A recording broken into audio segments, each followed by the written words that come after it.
અધ્યાય 27મો.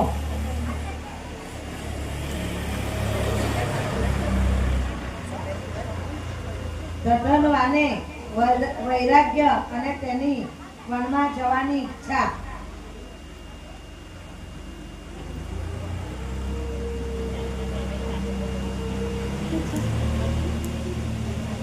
શ્રી નારાયણ બોલ્યા એમ કહી મુનીશ્વર વાલ્મીકી બોલતા બંધ થયા. એટલે રાજા દધનવાએ તેમને નમન કર્યું અને પછી હર્ષયુક્ત થઈ પોતાની પત્ની સાથે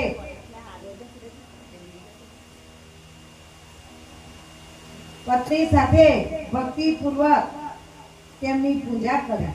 ત્યાં વાલ્મીકીએ પણ તેમની પૂજાનો સ્વીકાર કરી આશીર્વાદ આપ્યા અને કહ્યું કે હે તારું આ કલ્યાણ થાવ. હવે હું પાપોનો નાશ કરનારી સરયુ નદી તરફ જઈ રહ્યો છું. આપણે બંને આ વાતોમાં પડ્યા અને હવે શયનકાળ થઈ ગયો છે. એમ કહી મુનીશ્વર શ્રેષ્ઠ વાલ્મીકી તરત જ ચાલતા થયા. ત્યારે રાજા ધનવાએ પણ શહેરના સીમાડા સુધી તેમને પાછળ જઈ ઘેર આવ્યા. ઘેર આવીને તેને પોતાની સુંદર પત્ની ગુણ સુંદરીને આ પ્રમાણે કહ્યું.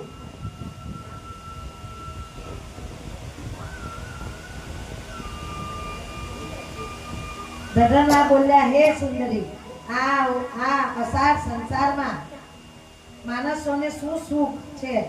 તેમાં રાગ દેશ આદિ 6 શત્રુઓ રહેલા છે અને તે સંસારની સરખા મણી આકાશમાં ખોટા દેખાતા ગંધર્વ નગર સાથે જ કરી શકાય છે. વળી આ શરીરનું પણ છેવટે કીડા નિષ્ઠા કે રાખોડો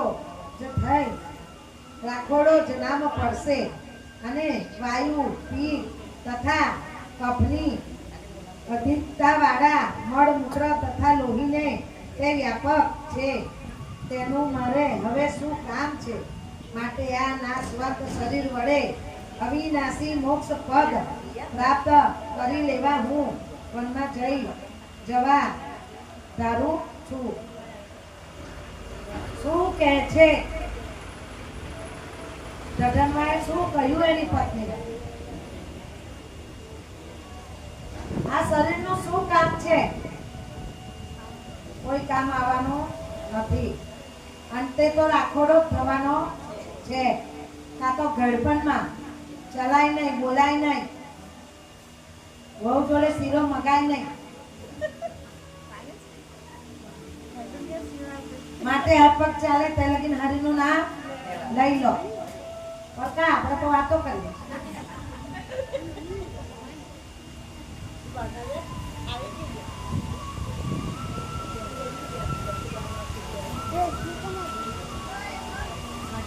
ભગવાનનું હું સારી રીતે સ્મરણ કર્યા કરીશ. માટે નાશવંત શરીર વડે અવિનાશી મોક્ષ પદ પ્રાપ્ત કરી લેવું હું વનમાં જવા ધારું છું. અને ત્યારે સુંદરી પુરુષોત્તમ ભગવાનનું હું સારી રીતે સ્મરણ કરવા માંગુ છું. પૂર્ણ સુંદરી ની પણ તે જ ઈચ્છા, તેની પત્નીની પણ તે જ ઈચ્છા. તે સાંભળીને તેની પતિવ્રતા પત્ની ગુણ સુંદરી વિનયથી નમ્ર થઈ તે હાથ જોડી શોક સાથે કહેવા લાગી. ગુણ સુંદરી બોલી, હે રાજા, હું પણ તમારી સાથે જ આવીશ. કેમ કે પતિવ્રતા સ્ત્રીઓનો પતિ જ દેવ છે. જે સ્ત્રી પોતાના પતિના ગયા પછી પુત્રને આધીન થયેલ ઘરમાં પુત્રની વહુને વશ થઈ રહે છે તે તો પારકે ઘેર પડી રહેલી પુત્રી જેવી ગણાય છે. આપણે સંસારમાંથી મુક્ત પણ આ તો મોહ માયા. છોકરો પૈણાયો, છોકરા એના થયા, એને મોટા કરવાના. પહેલેના જે જુવાન ગયડા લોકો હતા તે ખેતર પાદર પોતાના છોકરાઓને સ્કૂલ મોકલતા, ડોહા ડગરાનું કરતા. આજે તો આટલું બધું કોઈથી થાય. પહેલા જે થાય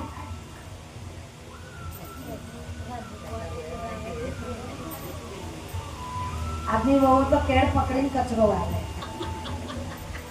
અને ડોહા છે તો ઉગલા વળી મારે. પુત્રી જેવી એટલે એવું કે છે કે આપણા છોકરા દીકરા પહેરાવી દીધા, વહુ આવી ગઈ, ચલો એની તો છોકરા થઈ ગયા, પછી થોડું પ્રભુ તરફ તમારું મન દોરો.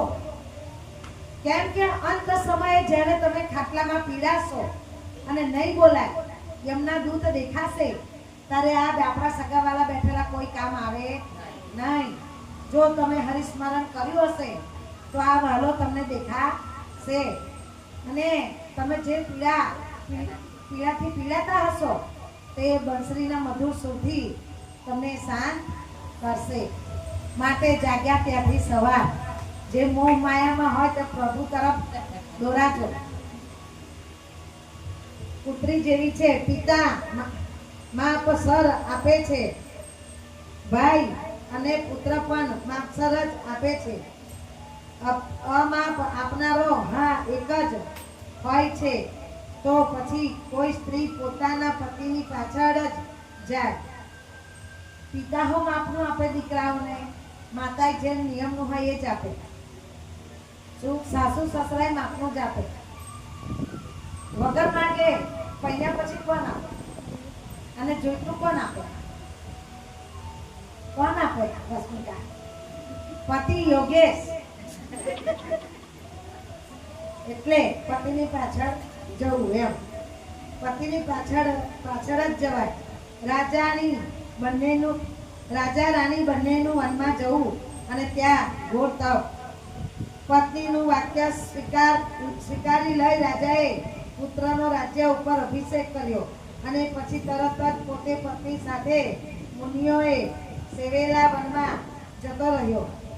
હિમાલયની પાસે ગંગા કિનારે જઈ બંને સ્ત્રી પુરુષ પુરુષોત્તમ આવ્યો ત્યારે ત્રણેય કાળ સ્નાન કરવા માંડ્યું. હે નારદ, ત્યાં પુરુષોત્તમ માસને પ્રાપ્ત કરી પત્ની સહિત રાજાએ પુરુષોત્તમ ભગવાનનું સ્મરણ કરતા રહી વિધિપૂર્વક તપ કરવા માંડ્યું.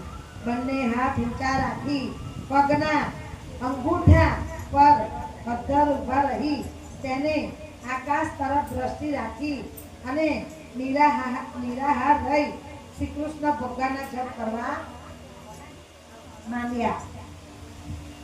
કેવી રીતે? આખા શરીરનું વજન ખાલી ફક્ત બે અંગૂઠા ઉપર પગના, અને જોવાનું ક્યાં? આકાશમાં, કે પ્રભુ ક્યાં દેખાય છે.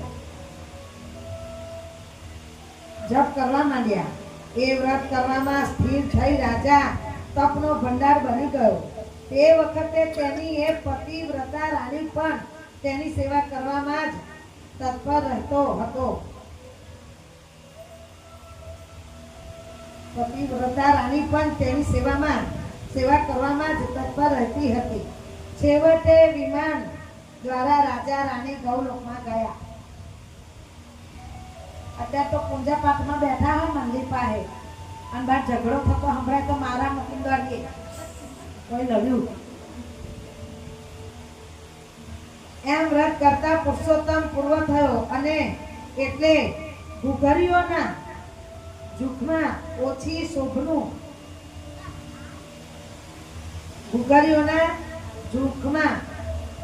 ઓથી શોભતું એક વિમાન ત્યાં આવી પહોંચ્યું.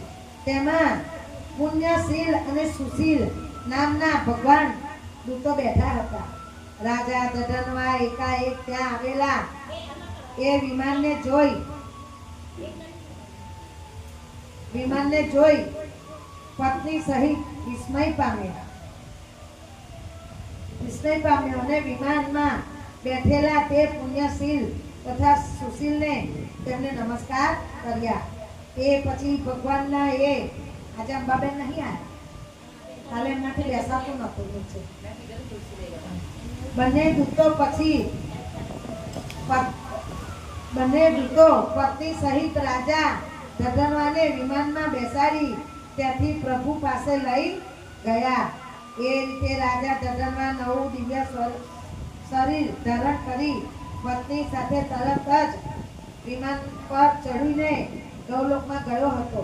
એમ શ્રી પુરુષોત્તમ માસમાં તપ કરી તે રાજા ભયહિત ગૌલોકમાં પહોંચી જઈ શ્રી હરિ પાસે આનંદ કરવા લાગ્યો. તેની પતિવ્રતા પત્ની પણ પુરુષોત્તમ માસમાં તપ કરતા પોતાના પતિની સારી રીતે સેવા કરીને તે ગૌલોકમાં ગઈ હતી. અજાણ વાંદરો પણ પુરુષોત્તમ માસના પ્રભાવથી ગૌલોકમાં ગયો હતો. હવે વાંદરા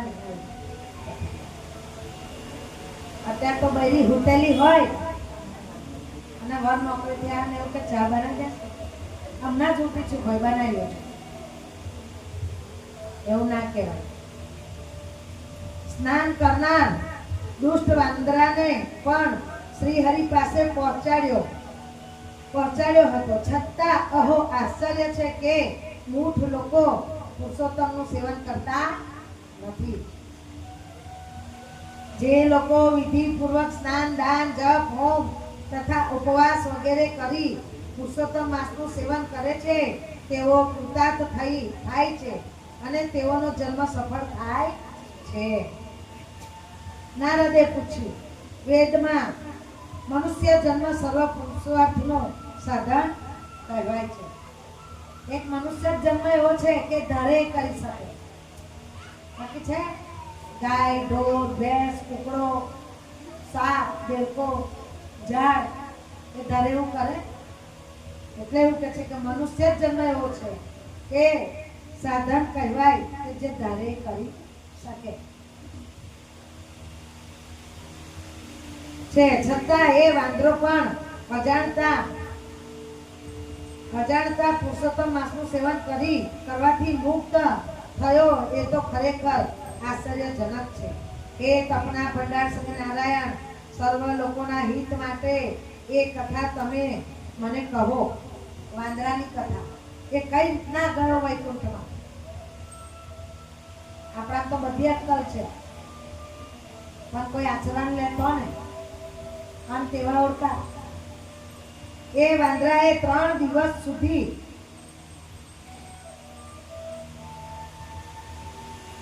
કથા તમે મને કહો.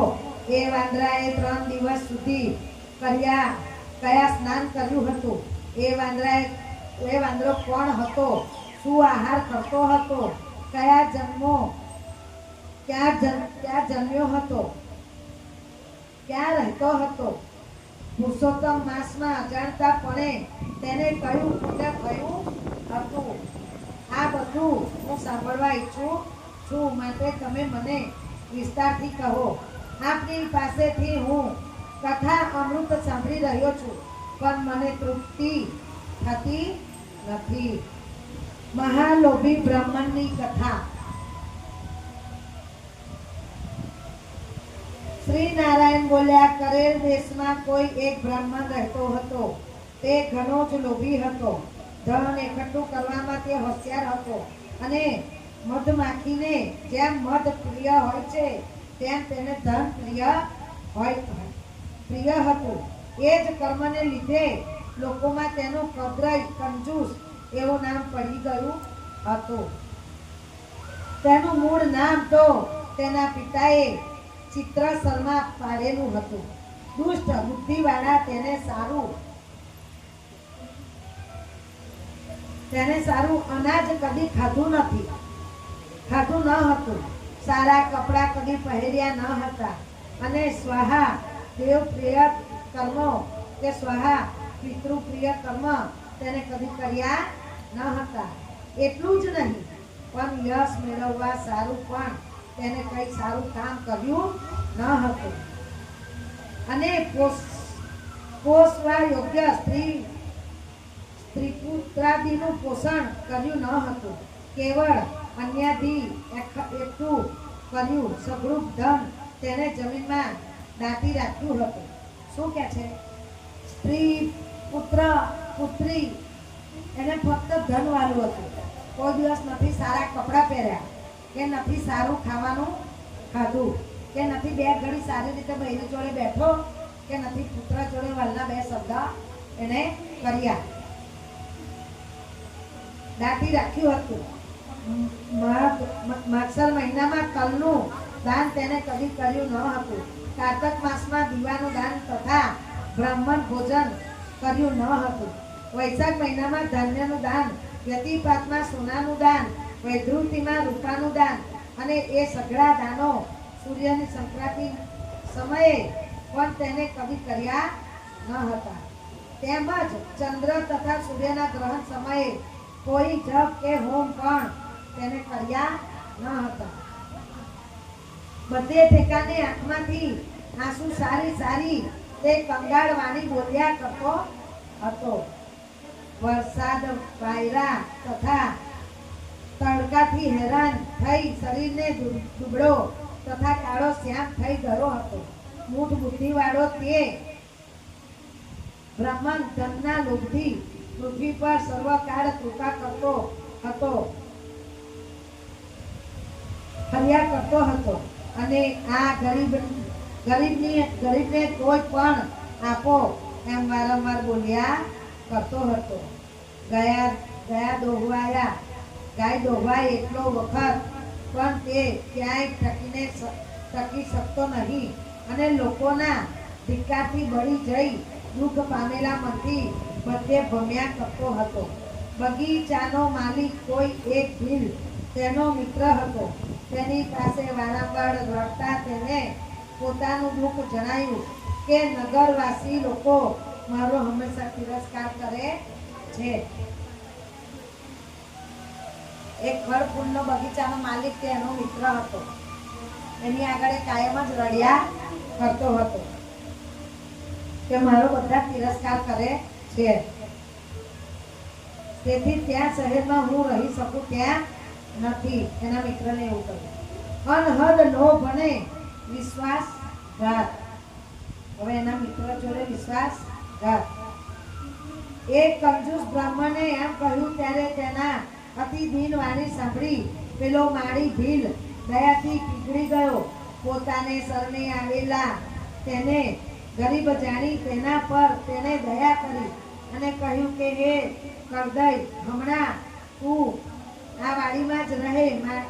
માળીનું એ વચન સાંભળીને કદરઈ સર્વનગર વાસીઓને પોતે તિરસ્કાર પામેલો હોય હર્ષયુક્ત થઈ એ વાડીમાં રહેવા લાગ્યો. હંમેશા એ માળી પાસે તે રહેતો હતો અને તેની આશાનું પાલન પણ કરતો હતો. તેથી એ વાડીના માલિકે તેના પર ઘણો જ વિશ્વાસ કરવા માંડ્યો. પછી તેનું મન તેના પર અત્યંત વિશ્વાસુ થયું ત્યારે તે માળીએ તેને બ્રાહ્મણને જ પોતાના જેવો વાડીનો માલિક બનાવી દીધો.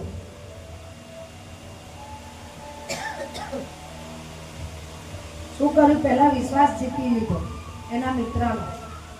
બધું જે વાડીમાં ઉગે તે વેચીને આપ્યું, કર્યું આ તે.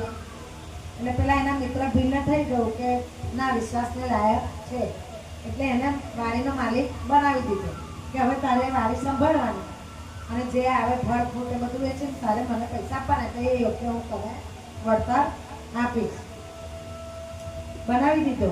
વાડીનો બધો વહીવટ એ બ્રાહ્મણે જ સોંપી દીધો અને આ તો સર્વ રીતે મારો પોતાનો જ માણસ છે ને એવો પોતાનો નિશ્ચય થવાથી પોતે વાડીની ચિંતા છોડી દઈ રાજાના ઘરે જ રહેવા લાગ્યો. રાજાને ઘેર પણ એ માડીને હંમેશા ઘણું જ કામ રહેતું હતું. તેથી પરાધીન બની પોતાની વાડી તે જઈ શકતો ન હતો. એટલે પેલો કદરઈ બ્રાહ્મણ વાડીના ફળો ખૂબ ધરાઈને આનંદથી ખાઈ જવા લાગ્યો અને જે ફળો બાકી રહેતા તે પણ લોભથી અત્યંત નીચ બની વેચવા લાગ્યો અને તેમાંથી જે ધન આવતું તે બધું પોતે જ નિષ્કટ થઈ લઈ લેવા લાગ્યો. જે વખતે પેલો માળી પૂછતો તે વેળા તેની આગળ આવું જૂઠું તે કહેતો કે હું તો શહેરમાં ભમી ભિક્ષા માગી ખાયા કરું છું અને રાત દાડો તમારા બગીચાની સંભાળ રાખ્યા કરું છું. તેથી આ બગીચાના ફળ જોકે હતા પરંતુ અહીં પક્ષીઓ ઘણા આવે છે અને બધા ફળો ખાઈ જાય છે. જુઓ ને, એમાંથી કેટલાય પક્ષીઓને તો મેં મારી નાખ્યા છે અને તેઓના માંસ તથા પીછા પણ અહીં ચારે બાજુ પડ્યા છે. જો વાડીનો એ માલિક ઘણો જ વિશ્વાસ પામી ચાલ્યો જતો હતો. પાપ કર્મ માટે કદરાઈનો પશ્ચાતાપ.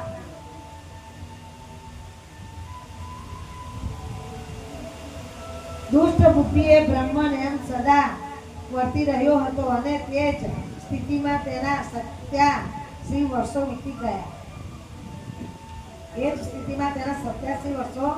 વીતી ગયા. પછી તો તે કદરાઈ બ્રાહ્મણ ગળપણથી ઘણો જ ઢીલો બની ગયો અને તે મૂઢ બુદ્ધિ ત્યાં જ મરણ પામ્યો.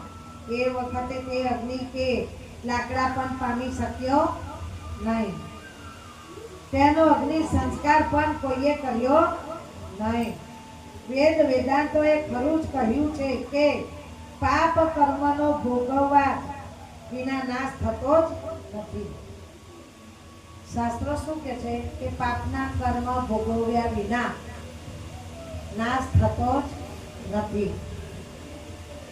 આ જન્મમાં આપણે સરસ બેસીને ભક્તિ કરીએ છીએ, પણ આપણું ગત જન્મનું કયું પાપ હોય આવી બુદ્ધિ આપણે ના કર્યો હતો તો એ આપણે આ જન્મમાં ભોગવવી પડે. તો એવું નહીં વિચારવાનું કે અધિક મહિનામાં આટલું કીર્તન કર્યું, આટલું દાન પૂન કર્યું તો દુઃખી કાનાને રોજ નવડાવતા હતા તો દુઃખી. પણ એવું ના હોય, એવું ના હોય. એ આપણું કોઈ ગત જન્મનું કર્યો નહીં. માટે વેદાંતોએ ખરું જ કહ્યું છે કે પાપ કર્મનો ભોગવ્યા વિના નાશ થતો જ નથી. મરણ સમયે તે બ્રાહ્મણ હાય કરતો હતો. યમદૂતોના ધોકાઓ માંથી પીડાતો હતો અને અતિ ભયંકર યમરાજાના મહામાર્ગે ઘણા જ કષ્ટપૂર્વક જ્યાં જઈ રહ્યો હતો તે વેળા પૂર્વે કરેલા પોતાના કર્મોને તે યાદ આવતા હતા. એને યમના કેમ કે એને તો પુણ્ય કોઈ કર્યું જ નથી, લોકોનું બધું હારી લીધું, એટલે યમ માર્ગે એને એટલું બધું કષ્ટ પડે છે, ધોકા પડે છે, દોરડા બાંધીને ઊંધો લટકાઈને મારે યમના દૂતો. તારે શું યાદ આવે કે મેં બહુ પાપ કર્યા, મેં કોઈ પુણ્ય કર્યું નથી, તો ક્યાંથી મારી ઉપર દયા થાય? યાદ આવતા હતા. તેથી અષ્ટપષ્ટ અક્ષરોએ તે બક્યા કરતો હતો કે અહો દુષ્ટ બુદ્ધિ, મારું કંજુસાપણું, અજ્ઞાન તો જુઓ. કાળિયાર મૂર્ખોથી વ્યાપક આ પવિત્ર ભારતમાં દેવોને પણ દુર્લભ મનુષ્ય જન્મ મને મળ્યો હતો, છતાં મેં શું કર્યું? ધનના લોભથી મેં વ્યર્થ જન્મ ગુમાવ્યો હતો, છતાં મેં શું કર્યું? ધનના લોભથી વ્યર્થ જન્મ ગુમાવ્યો છે. ઘણા લાંબા કાળથી મેં જે ધન એકઠું કર્યું હતું તે તો છેવટે પરાધીન જ બન્યું છે. ભેગું તો આપણે ઘણું કર્યું, જોડે લઈ જવાય.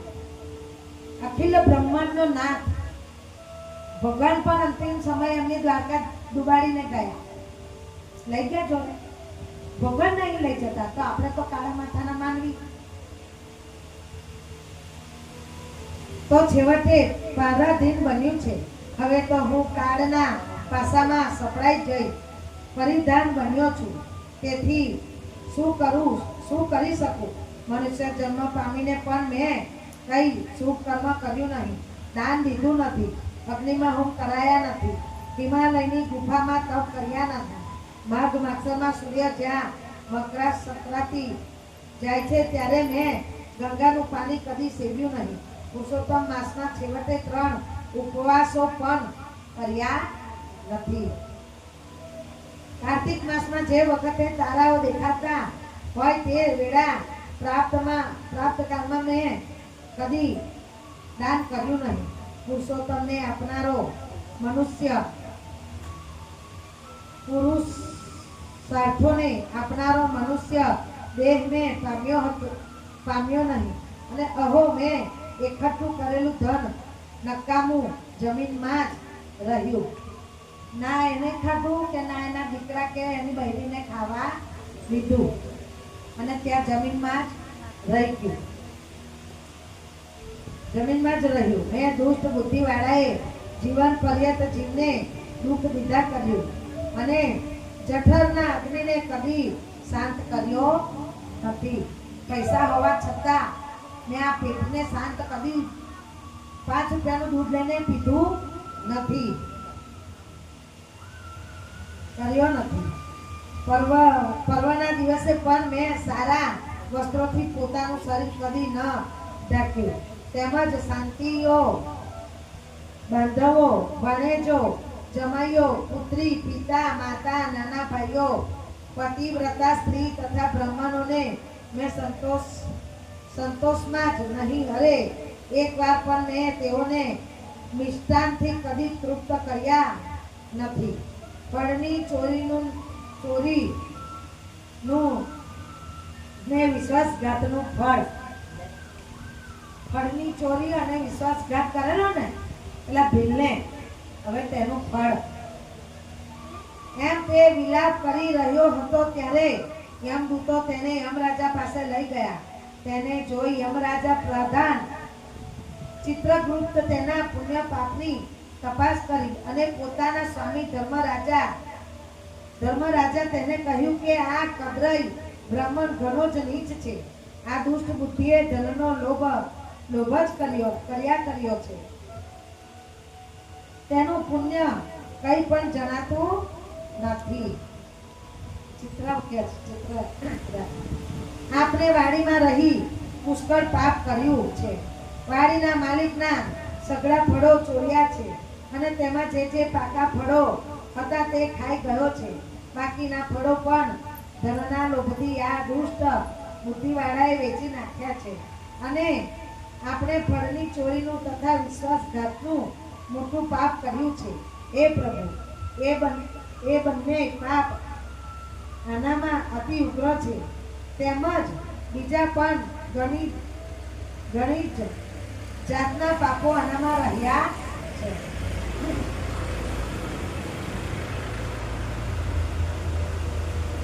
એવા તો ઘણા કે આનામાં પાપો છે. નારાયણ બોલ્યા, એ બ્રાહ્મણ પુત્ર નારદ, ચિત્રગુપ્તનું એ વાક્ય સાંભળી ધર્મરાજા અતિશય ક્રોધિત ઉભરાઈ ગયા. તેમને આજ્ઞા કરી કે આ બ્રાહ્મણ 1000 વાર વાંદરાની જાતિમાં જાઓ. 1000 વાર જન્મ લેવાનો કે જાતિમાં જાઓ, અને તેને જે વિશ્વાસઘાત કર્યો છે તેનું ફળ તો તેને પાછળથી ભોગવવાનું જ રહેશે.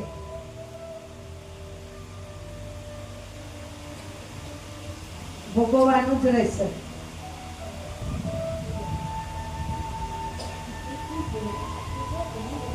ફળની ચોરીનો વિશ્વાસઘાતનો અધ્યાય 27મો સમાપ્ત. બોલો રાધા પુરુષોત્તમ દેવ કી જય. કૃષ્ણ કનૈયા લાલ કી જય. કાલે વાંચીશું. હા,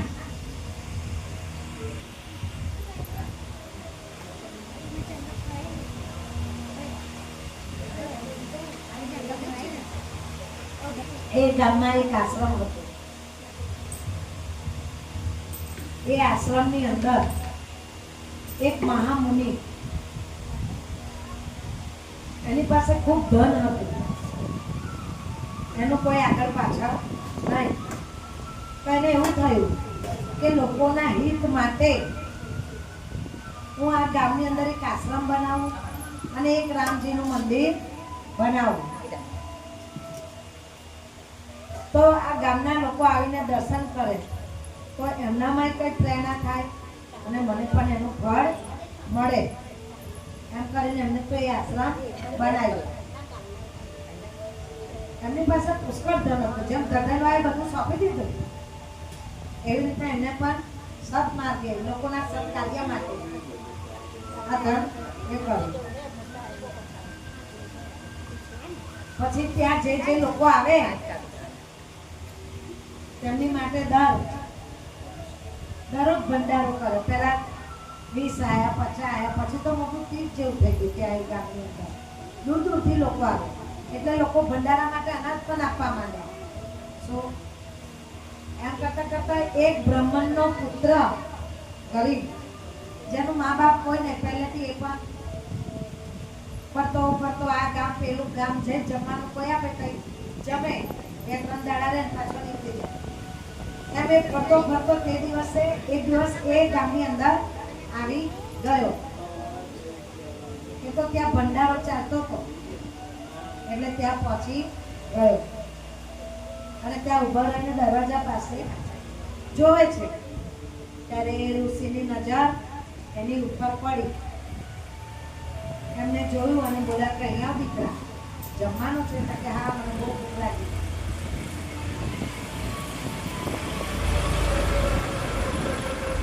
ત્યારે પૂછ્યું કે તું ક્યાંથી આવ્યો છે? કે મારું તો કોઈ છે નહીં દુનિયામાં, હું તો જે ગામમાં જાઉં ત્યાં જમી લઉં, પછી 2 દાડા સારું લાગે તો રહું, ને તો પાછો બીજો ગામ, આ ગામ પેલું ગામ ફરતો જમખાતો. તો એ ઋષિને એવું થયું કે લાઈને હું એકલો જ છું ને, તો આને અહીંયા તો રાખી લઉં, જે મારું આમ તેમ જવાબમાં કરશે. કારણ કે કઈ ને દીકરા, આજથી તું અહીંયા આવ્યો છે તો હવે તું આ આશ્રમમાં જ રહે. ભાઈ હું તો એક જગ્યાએ ટકું નહીં, કે મને ના ગમે એક જગ્યાએ ટકવા, હું બંધનમાં ના રહું. એટલે બંધન છે હું દીકરા, રહેવાનું, આ ભગવાન છે, મંદિર છે, શું અને મારી પૂજાની તૈયારી કરવાની, તને સરસ 2 ટાઈમ જમવાનું મળશે, આ તે. કે હા, ખાવા તો મને બહુ જોઈએ, મારાથી ભૂખું રહેવાય નહીં. એટલે એને તો રોકાયું. પછી રોજ સવાર ઉઠે, પેલા ઋષિ રસોઈ કરે, પછી એને રસોઈ બનાવીને પૂજા કરવા જાય એટલે કે તારે ભગવાનનો થાળ લઈ આવ, હું ભગવાનને જમાડ્યા વગર જમતો નથી, મારો નિયમ છે કે હું ભગવાનને જમાડું પછી જમું છું, માટે તારે રસોઈ થાળ આપી દેવાનું. તો રોજ આવ્યું થાળ કાઢીને જ્યાં પૂજા કરતા હોય ઋષિ ત્યાં આપી આવે, કાયમ એવું થાય. એવામાં આવી 11 આવી એટલે પેલું આશ્રમમાં રોજ રસોઈ હવામાં થવા માંડતી, કઈ તો અંધારા થઈ ગયા. આજે ઉઠ્યો એ તો નહીં ધોયો, એટલે હજુ તો તપેલામાં ચમચા ખખડતા નથી. વિચારમાં પડ્યો તો આજે ભૂખે મરવું પડશે ભૂખ. એ તો ગયો છે બાપુ, આજે કેમ આશ્રમમાં કશું છે ને કે રસોઈ નહીં બનાવે? જો કે આજે 11 છે અને આપણે અપવાસ કરવાનો છે. ના ભાઈ ના, મેં તમને પહેલા જ કહ્યું તું મારે ખાવા જોઈએ. એ અપવાસ બપાસ આપણે કરીએ નહીં, આપણાથી અપવાસ થાય નહીં. હું અપવાસ નહીં કરું કે તમને કહી દીધું. કારણ કે જો 11 પ્રભુની કરવાની અને આ આશ્રમમાં 11ના દિવસે રસોઈ થતી નથી, હું પણ કરતો નથી. શું તારે કે છે? ના ભાઈ, હું તો ગમે તે થાય, હું મારી માટે રસોઈ બનાવું. કારણ કે તો પછી આશ્રમમાં તો ચૂલો નહીં હગાવે. તું આટલી હઠ ના કરીશ. કારણ કે ના, મને તો ખાવા છે ને, તો હું તો આ ચાલ્યું, હું નહીં રહું તમારા સાથે.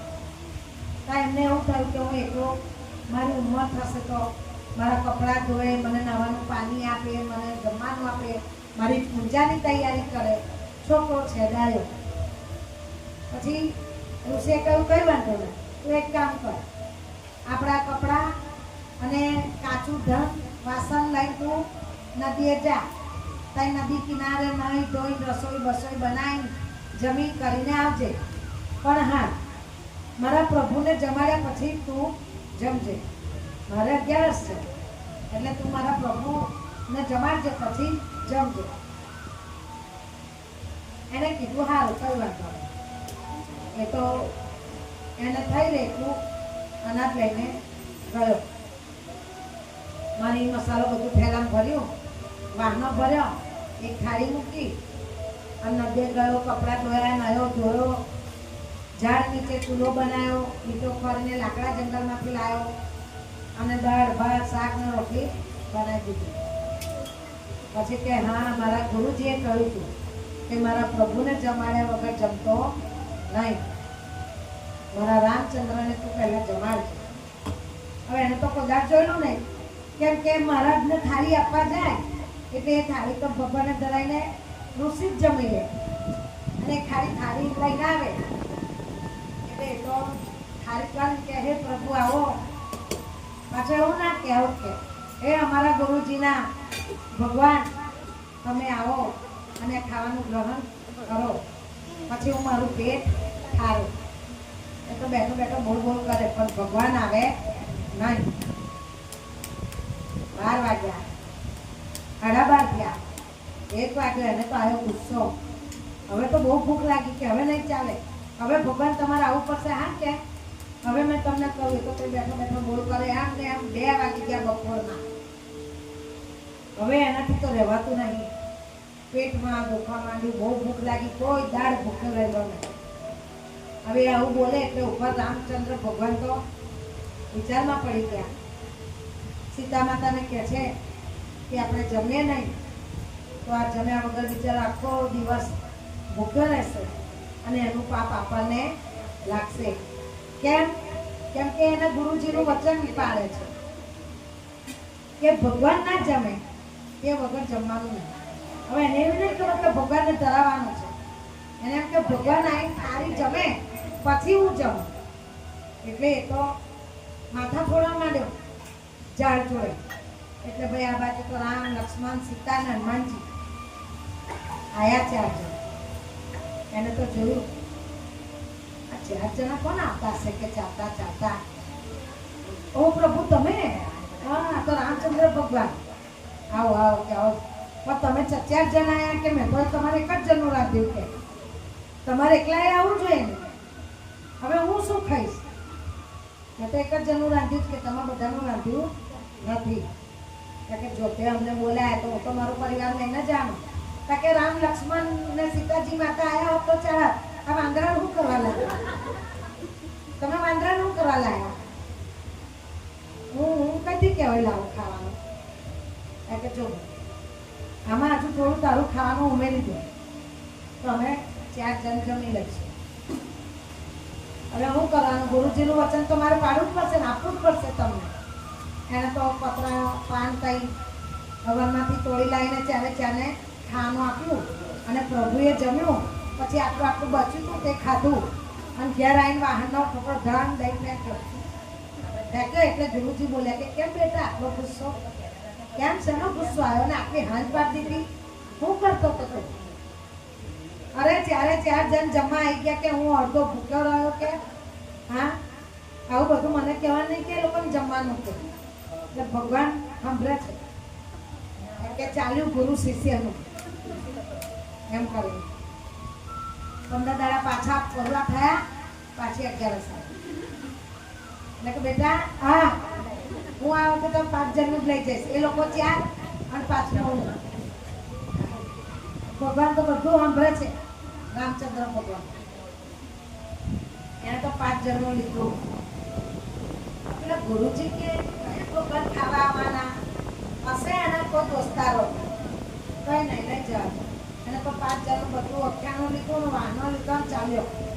અને ફટાફટ નહીં જોયું કે આ તો વહેલો વહેલો ખાવાનું બને તો વહેલા બોલાવી લઉં. આવતા વાળો બહુ લાગે, મારી અડધી ભૂખ મળી જાય. ભગવાન બધું જોયા કરે. સીતા માતા કે આવું ના કરશો, બિચારો ભોળિયો છે, ગુરુજીનો ભક્ત છે. એટલું તો જુઓ કે તમે જમાડ્યા વગર જમતો નથી. કારણ કે ના પરીક્ષા તો લેવી જ પડે ભગવાન કે. અને તો થાળ કાઢી 5 ગોઠવી. એ પ્રભુ, એ સીતા રામ લક્ષ્મણ અને વાંદરો આવી જાઓ, ખાઈ લો. તમે ખાવ તો હું ખાઉં. એટલે ભગવાનને થયું લાવીને કૈલાસ પર્વત બાજુથી આપણે જઈએ. એટલે તો કૈલાસ પર્વત બાજુ ગયા. એટલે શંકર ભગવાને જોયું કે કઈ ચાલ્યા? કે અઢીઓ બ્રહ્માંડ છે ને એ જમવા બોલાવે છે અમને. કે ચલો અમે આવીએ. અમે આવીએ કે બે બે થોડી ભગવાન કે રામચંદ્ર ભગવાન કે હા ચાલો તો કે ચાલો તો બધા ગણો અને ભૂતો બધા રામ ભગવાન કે ભાઈ અમને ખાવા દેવા છે તમે આટલા બધા લઈને આવશો તો એ નહીં ચાલે કે તો અમને મારશે એક કામ કરો આજે તમે ના આવશો કે તો આજે લક્ષ્મીનારાયણને લઈ જઈએ અમે તમે બીજી 11 શંકર ભગવાન કે જેવી તમારી ઈચ્છા કે તમારે બધા જોડે આવવું હોય કે એના ખાવામાં 2 જણ હમાશે એની માટે અમારે આટલું રહેવા દેવું એટલે પછી એને તો લક્ષ્મીનારાયણને જોડે ભગવાનને લીધા એટલે રામ લક્ષ્મણ જાનકી હનુમાનજી અને લક્ષ્મીને નારાયણ 7 થયા આવે છે ચાલતા ચાલતા જોવે છે એમ એમ કરીને આંખો ચોરે છે હે આ તો વધી ગયા કે 2 આ કોણ પાછા પકડી લાગે અરે શું કરીએ કે અમારા ઘર મહેમાન આવ્યા હતા આ મહેમાનને ઘેર થોડી રખાય તું અમને જમવા બોલાય એટલે અમે ઘેર બનાવીએ નહીં અરે પણ તમને ખબર તો છો કે તમારે હવે મને કહેવું જોઈએ નહીં તો 2 જણનું વધારે ના બનાવાય આજે મારે ભૂખ્યું રહેવાનું કે હવે એમાં શું કરે કે આ થાળીમાં વેચીને ખાઈ લો હું કોઈને આપવાનો નથી કે જો આમંત્રણ આપ્યું એટલે જમાડવું પડે ને અમારા મહેમાન ખરાબ લાગે તારું ખરાબ લાગે તારા ગુરુજીની ઇજ્જત જાય એ વાત સાચી કે એક થાળી વધારે કરી આવે બીજું મારું એટલે એક થાળી આપી તો લક્ષ્મીનારાયણે ખાધું કે ચાલો અમે રજા લઈ જાઓ કે પણ પાછા અમે પાછા બધા જ આવીશું કે હા કે એટલે બધાનું રાખવાનું કે હા એમ કરતા 15 દિવસ પાછા ગયા એટલે 11 આવી એટલે તો ગયો જંગલમાં ને વધારે લઈ ગયો કેટલું લઈ જાય ગુરુજી કે કેટલું ભરે છે અરે તમારા ભગવાન તો કે પહેલા 5 આવ્યા હવે આજે 7 આવશે કે તું જૂઠું બોલે કે હું કે ભગવાન એમ કઈ ખાવા આવતો હશે કે અરે હું કે જૂઠું બોલું કે તમે કીધું ખવડે આગળ ખાન નહીં રામ લક્ષ્મણ જાનકી જોડે પેલો વાંદરો આવ્યો ને પાછા બીજે દિવસ કે પેલો ચક્ર લઈને ફરે ને એને લઈને આવ્યો હા પેલા ગુરુજી કે આ હું ભક્તો હશે કે હા જા કે હશે એના દોસ્તારો જોડે કરતો હશે ગયો એટલે તો જઈને બધાનું ફટાફટ રાંધી કાઢ્યું પછી 7 થાળી ગોઠવી દીધી કૈલાસ પર્વત પર લક્ષ્મી નારાયણ રામ લક્ષ્મણ જાનકી હનુમાન અને પછી તો શંકર ભગવાન પાર્વતી માતા ગણપતિ કાર્તિકે એમના ગણો ભૂતો એ આખી ઝાડ જોડાય હે પ્રભુ આવો આ તમારી માટે ભોજન કાઢ્યું છે મારા ગુરુજીની ટેક મારે પાડવી પડે તો આ 7 થાળી ખીસી છે તમે પધારો પધારો પધારો એટલે ભગવાન તો આવે છે દૂરથી જોવે છે હે આ તો આખી જાન જ આવી કે આખી જાન દેખાય છે કે મને તો કે મારી આંખોમાં અંધારા આવ્યા ભૂખના લીધે પાસે એટલે જો બળદ ને આટલો ને બાટલો લઈને આવે કે આ કોણ છે ગળામાં નાક ને બાગ ને આખું છે બધું કે હે એમ કરીને તો બોલતો જાય બહુ બોલે ભગવાનને શંકર ભગવાન તો બહુ હસવું આવ્યું પાર્વતી માતા કે બેટા અમને પણ જમાડ કે અમે આ લોકો મોડે સાંભળ્યું કે તું બહુ ખાઈ બનાવે છે રસોઈ અરે પણ બધાએ મને કહેવું છે હું કોઈને જમાડવા નથી જા પાછા જા કોઈ નહીં જમું મેં કોઈનું બનાવ્યું છે નહીં આવું શું કરે દીકરા અરે તમે કેટલા બધા છો કે આખી જાનની જાન છે કે મારા લગન છે તો ખાવા આવી ગયા કે અરે તારા લગનમાં તો આથી વધારે આવશે કે આ તો અમે ઓછા છે કે જો તારા ગુરુજીની પેટ તૂટી જશે અમે તો જતા રહીશું તને દોષ લાગશે કે ના મારા ગુરુજીની પેટ તૂટવી જોઈએ નહીં પછી એને તો પંગત પાડી અને કીધું જો તમને ચોખ્ખું કહી દો આ ખાવાનું પડ્યું તમારે જેને જમાડવું એમ જમાડો હું તો એક બાજુ બેઠો હું કોઈને ખવડાવું નહીં કે હા કઈ વાંધો નહીં બસ પછી એને તો માતા પાર્વતી સીતા માતા બધાને બેસાડ્યા ને પતરાડ્યું પીરસી બધા અને રસોઈ બનાવી હતી એમાંથી બધાને પીરસી ખવડાવીને બેઠો બપોરતો જાય અને બોલતો જાય બપોરતો જાય ને બોલતો જાય બપોરના 3 વાગી ગયા લડાઈમાં આ બાજુ ગુરુજી કે આજે પાછા 3 વાગી ગયા મને જવા દે કે હવે જંગલમાં જઈને કરે છે શું વહેલો આવતો નથી રોજનું આટલું અનાજ દર 11 લઈ જાય છે કોને ખવડાવે છે ગુરુજી તો દૂરથી આવે છે જોવે છે હા આ બાજુ તો રામ લક્ષ્મણ જાનકી, હનુમાનજી, શંકર ભગવાન, લક્ષ્મી નારાયણ, એમના ગણો બધા જમે છે અને માતા પાર્વતી ને સીતા માતા પીસે છે અને અડ્યો તો ઝાડ નીચે રિહાઈ બેઠો. એ મારી માટે રવા દેજો, તપેલા ખાલી ના કરતા ને તો હવે ટેક તોડી કાઢીશ એમ બોલે. એટલે ગુરુજીએ જોયું કે હરિયો તા બેઠો સાક્ષાત ભગવાન જમે છે કે કહેવું પડે કે હા હું એનો સાચો નફો માનતો, ખરેખર એની ભક્તિ છે. મેં આખી જિંદગી પ્રભુની સેવા કરી, મેં મારું ધન ધાન્ય બધું લોકોની સારા કામ માટે વાપરી કાઢ્યું, લોકોમાં ભક્તિ પસરાવવા માટે મેં મારું જીવન ભગવાનને અર્પણ કરી દીધું, તો પણ પ્રભુ મને દેખાયા નહીં. એટલે આ તું જ એક બ્રાહ્મણ પુત્રને આજે પ્રભુ જાતે જમવા આવ્યા એમ. ગુરુજી તો આવે છે એટલે અઢિયો દોડતો આવ્યો. આ જો આ તમે કહો છો ને કોની માટે લઈ જાય, આ જો આ તમારા બધા હકા. હા આપણો વાંદરો થઈ ઝાડ પર બેઠો જોવો કે એવું ના બોલાય દીકરા, આ તો સાક્ષાત ભગવાન છે. કે હું કઈ ના પાડું, સાક્ષાત ભગવાન છે મેં કઈ ના પાડ્યું, પણ તમે સાચું નતા માનતા. જો આ બધા રોજ ગુરુજીના આંખમાંથી તો દોડ આંસુ આવી ગયા. એમને તો ભગવાન રામચંદ્ર, શંકર ભગવાન બધાને ગુરુજી એમના ચરણમાં પડીને રડવા લાગ્યા. ત્યારે અઢિયો એમ કે છે કે ગુરુજી તમે શું કરવા રડો છો, મારાથી કોઈ ભૂલ થઈ ગઈ? મેં તમારો ટેક તોડ્યો નથી, મેં બધાને જમાડ્યા છે. હા હું બોલ્યો હોઈશ બધાને, પણ મેં કોઈને ભૂખ્યા રાખ્યા, તમારા બધા ભગવાનને મેં જમાડ્યા છે.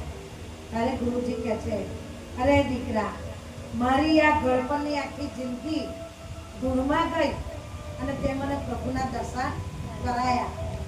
મારી ભક્તિ તુચ્છ છે શું, અને તારી ભક્તિ ખરેખર વેદોમાં લખવા જેવી છે. તારી ભક્તિનું તે જે ટેક રાખીને મારી કે હું ભગવાનને જમાડ્યા વગર જમતો નથી, તે ધન્યવાદને પાત્ર છે.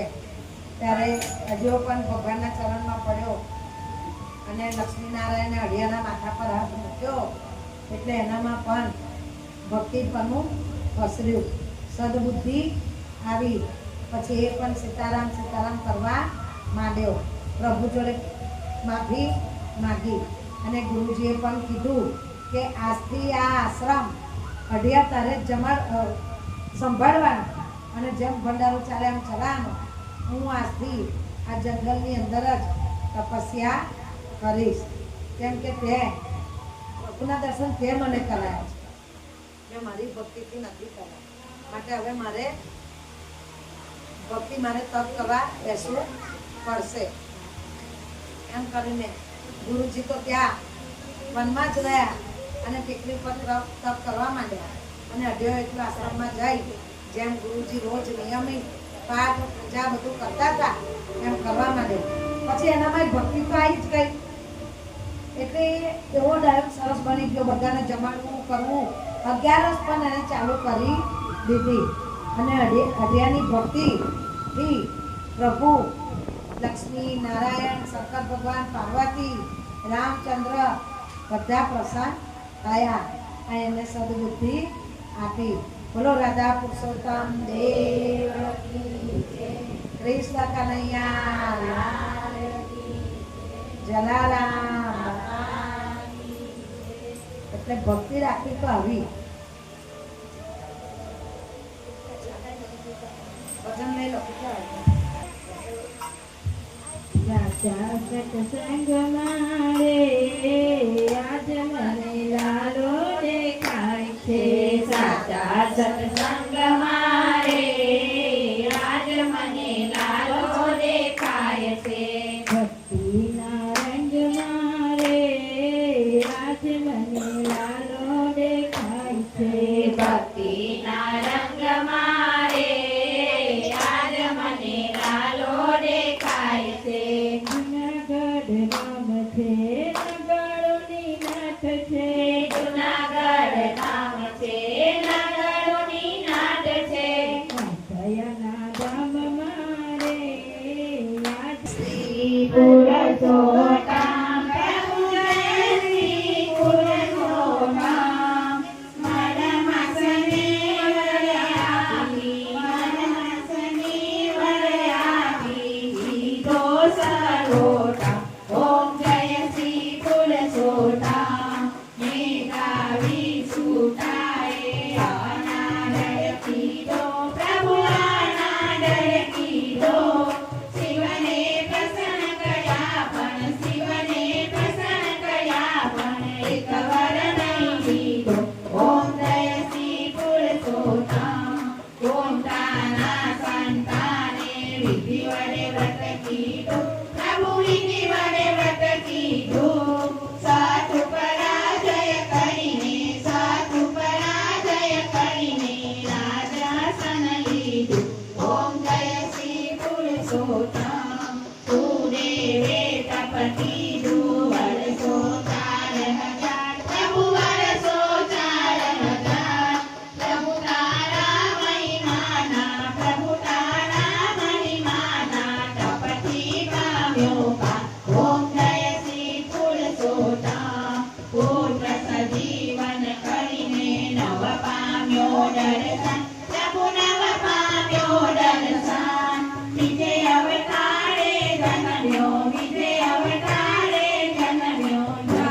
જનવારાધન ઓમ જય શ્રી પુરુષોત્તમ સુબ્રમણી ગ્રીવકાળા દીપના મહિમાઈ પ્રભુ દીપના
પુરુષોત્તમ દેવ કી જય કૃષ્ણ કનૈયા લાલ કી જય જલારામ બાપા બાપા કી જય બળિયા દેવ દેવ કી જય દશા નાથ કી જય ખત્રી બાપા બાપા કી જય બહુચર નાથ કી જય ભવાની નાથ કી જય અંબે નાથ કી જય આદ્ય શક્તિ રાંદલ નાથ કી જય રાજેશ્વર મહાદેવ દેવ કી જય ગણપતિ ગજાનંદ મહારાજ કી જય. પવન પુત્ર હનુમાન કી જય. કુળદેવી નાથ કી જય ઓમ નમઃ પાર્વતી પતે હર હર મહાદેવ. અવધૂત ચિંતન